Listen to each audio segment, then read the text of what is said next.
India TV YouTube channel को subscribe करें और बेल आइकन दबाएं। देश में इस वक्त ऑक्सीजन को लेकर, रेमडेसिविर इंजेक्शन को लेकर, मास्क को लेकर बहुत से सवाल हैं। कब ऑक्सीजन लेनी चाहिए, किसको लेनी चाहिए, कब आप हॉस्पिटल जाने के बारे में सोचें, बहुत सारे सवाल हैं जिनका आज एम्स के डायरेक्टर डॉक्टर रणदीप गुलेरिया ने जवाब दिया है। सबसे पहला सवाल यह है कि इस वक्त किसको ऑक्सीजन की जरूरत है और किसे नहीं। ऑक्सीजन एक बहुत इंपॉर्टेंट ट्रीटमेंट स्ट्रैटेजी है कोविड-19 के लिए, लेकिन उसका मिसयूज जो है वो भी एक बहुत इंपॉर्टेंट फैक्टर है। अगर हम ऑक्सीजन सैचुरेशन की बात करें, जो हम सब लोग रेगुलरली अब देख रहे हैं, पल्स ऑक्सीमीटर लगा के जो एक छोटा सा डिवाइस हम अपने उंगली पे लगाते हैं, तो उससे हम ये देखते हैं कि अगर हमारी सैचुरेशन 94, 95, 96 है या उससे ज़्यादा है, तो उसका ये मतलब है कि अब हमारे बॉडी में, शरीर में ऑक्सीजन की जो ब्लड में ऑक्सीजन है वो सफिशिएंट है और इससे हमें घबराना नहीं चाहिए। हमारे सब टिश्यूज को, चाहे हम ब्रेन की बात करें, किडनी की बात करें, लिवर की बात करें या और किसी ऑर्गन की बात करें, enough oxygen is reaching these organs.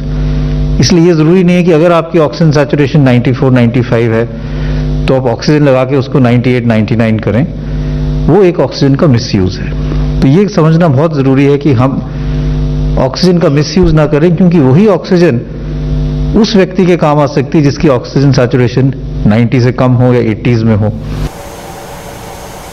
अगला सवाल, कब अस्पताल जाने की जरूरत है?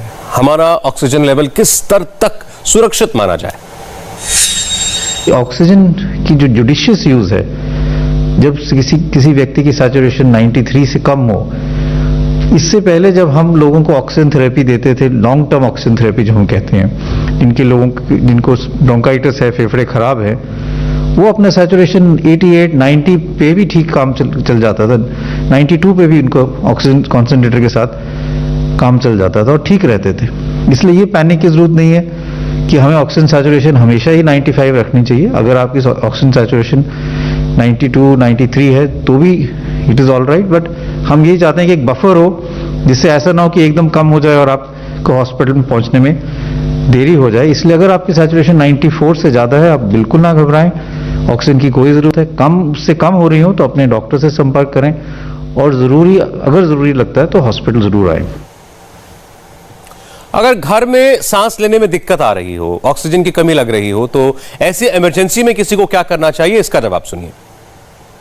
गाइडलाइंस में भी कहा है कि अगर आपकी ऑक्सीजन कम हो रही है, आप घर पे हो, तो आप पेट के बल भी लेट सकते हो और डीप ब्रीदिंग कर सकते हो। प्रोन पोजिशनिंग से आपकी डायफ्राम की एक्टिविटी भी बढ़ जाती है, लंग की कैपेसिटी भी बढ़ जाती है, क्योंकि जो हमारा पिछले वाला हिस्सा है जहाँ पे लंग लोअर लोब ज़्यादा है, लंग का एक हिस्सा ज़्यादा है, that can expand more and you can get more oxygenation, तो वो भी हम कर सकते हैं। एक और बड़ा सवाल कि क्या घर के अंदर भी मास्क पहनने की जरूरत है? मैं कहना चाहूंगा कि सीधा टाइम आ गया है कि घर में हम वैसे ही अब मास्क पहनना शुरू करें। हम बाहर की बात करते थे, लेकिन संक्रमण जैसे है, ज्यादा है, तो घर में भी बाई चांस किसी को आ गया है तो जहां तक हो गए घर में भी जब हम किसी के साथ बैठे हैं तो मास्क लगाएं तो फायदा है। लेकिन डेफिनेटली अगर कोई पॉजिटिव है उसको भी मास्क लगाना है, बाकियों को भी लगाना है, उसको दूसरे कमरों में रखना है। बिल्कुल जरूरी है कि हम फालतू बाहर नहीं जाएंगे। Please don't go out unnecessarily, stay with your family, very important. And also even within the family, please wear mask. Please don't invite people into your home. This is not the time to do so.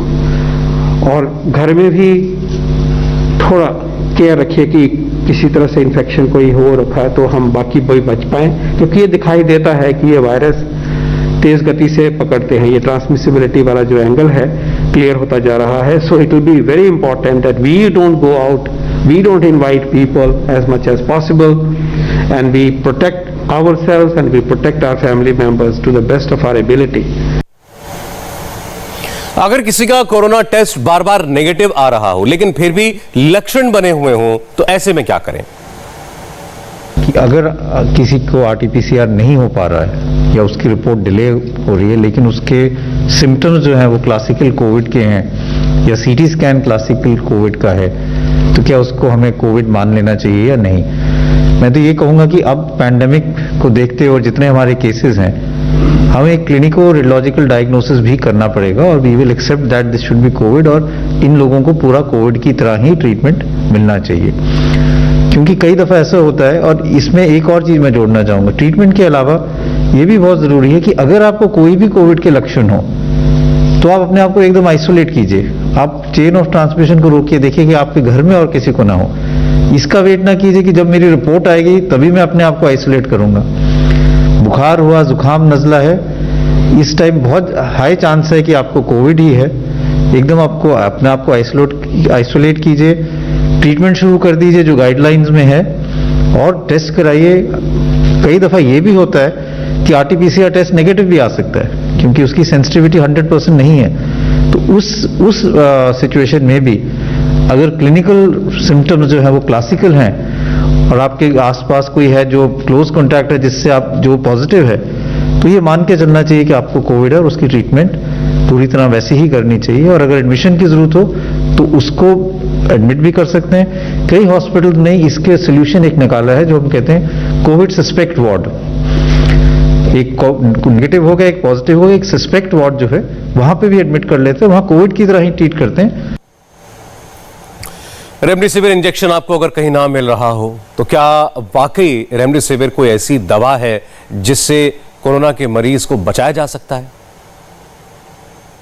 Remdesivir एक ऐसा drug है जो आजकल बहुत demand में है, लेकिन अगर हम इसको क्रिटिकली देखें तो रेमडेसिविर की जो बेनिफिट्स हैं वो वेल एस्टैब्लिश नहीं है। सबसे पहले जो रेमडेसिविर की स्टडी आई थी वो चाइना से ही आई थी, क्योंकि कोविड पैंडेमिक चाइना में ही शुरू हुआ था। वो एक नेगेटिव स्टडी थी जिसमें रेमडेसिविर का कोई फायदा नहीं आया था। उसके बाद कुछ स्टडीज यूएस से आई जिन्होंने ये दिखाया कि इससे हॉस्पिटल स्टे थोड़ा दिनों से कम हो जाता है, लेकिन मोर्टेलिटी बेनिफिट नहीं है, जान नहीं बचती है। और WHO की जो सबसे बड़ी स्टडी हुई है, जो सॉलिडारिटी ट्रायल है, उन्होंने भी इस ड्रग में कोई फायदा नहीं पाया। इसलिए ये सोचना कि अगर रेमडेसिविर ही एक मैजिक बुलेट है और उसी से हम सब लोग ठीक हो जाएंगे, तो ये गलत धारणा है। और दवाइयां हैं जो ज़्यादा यूजफुल हैं, ऑक्सीजन उनमें से एक है, एंटीकोगुलेंट्स हैं, और जो मॉडरेट टू सिक पेशेंट्स हैं उसमें स्टेरॉइड्स का भी रोल है।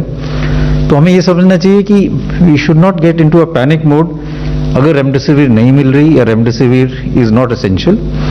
और इसीलिए इस ड्रग की होर्डिंग जो है या ड्रग की मिसयूज जो है उसको भी रोकने की जरूरत है। It is only useful in moderate to severe cases on 5th to 7th day, जब आपका सैचुरेशन गिर रही है, आपके लंग में इन्फिल्ट्रेट्स आ रहे हैं। जो सारी स्टडीज हुई हैं उन्होंने भी यही दिखाया है। अगर हम रेमडेसिविर शुरू में दे दें तो उसमें कोई बेनिफिट नहीं है, और इसके लिए मेडिकल लिटरेचर, इंटरनेशनल लिटरेचर में भी डेटा है। तो मैं यही कहना चाहूंगा कि again we should understand remdesivir is a drug which has not shown mortality benefit.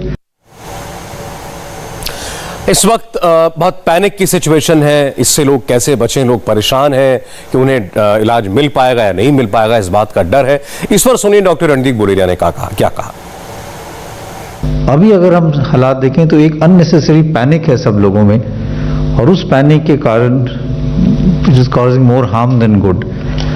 Health infrastructure की बात करें तो जिसका भी कोविड पॉजिटिव आता है, चाहे उसकी सैचुरेशन नॉर्मल हो, उसको कोई सिम्टम नहीं हो, उसमें ये पैनिक सिचुएशन हो जाती है कि कहीं मेरे को बाद में ऑक्सीजन की जरूरत ना पड़े, कहीं एडमिशन की जरूरत ना पड़े, तो मैं अभी जाके एडमिट हो जाता हूँ। और उसके कारण हॉस्पिटल्स के बाहर बहुत रश हो जाता है, और जो जेन्युइन पेशेंट्स हैं वो सफ़र करते हैं क्योंकि उनको प्रॉपर ट्रीटमेंट नहीं मिल पाती। दूसरा ये है कि उस पैनिक के कारण लोग घर पे दवाइयाँ स्टोर करने लग जाते हैं, होर्डिंग शुरू हो जाती है, और unnecessary shortage of essential drugs जो है वो मार्केट में क्रिएट हो रही है। तीसरा, उसी के कारण कई दफ़ा ड्रग्स का मिसयूज भी हो जाता है, क्योंकि कई लोग ये सोचते हैं कि अगर कोविड है तो मैं पहले दिन ही सारी दवाई शुरू कर लेता हूं तो शायद आगे तकलीफ ना हो, लेकिन उनसे साइड इफेक्ट ज़्यादा होते हैं और उससे कोई फायदा नहीं होता है। उसी के साथ साथ कई लोग ये सोचते हैं कि अगर मैं ऑक्सीजन घर पे रख लूं और ऑक्सीजन लगाना शुरू कर लूं पहले ही, तो शायद मेरे को आगे ऑक्सीजन की जरूरत नहीं पड़ेगी। ये सब गलत धारणाएं हैं और यही मैं क्लियरिफाई करना चाहूंगा। नमस्ते, मैं हूं मीनाक्षी जोशी। वीडियो और खबरों से अपडेट रहने के लिए India TV YouTube channel subscribe करें, बेल आइकन दबाना ना भूलें। जुड़े रहें इंडिया टीवी के साथ।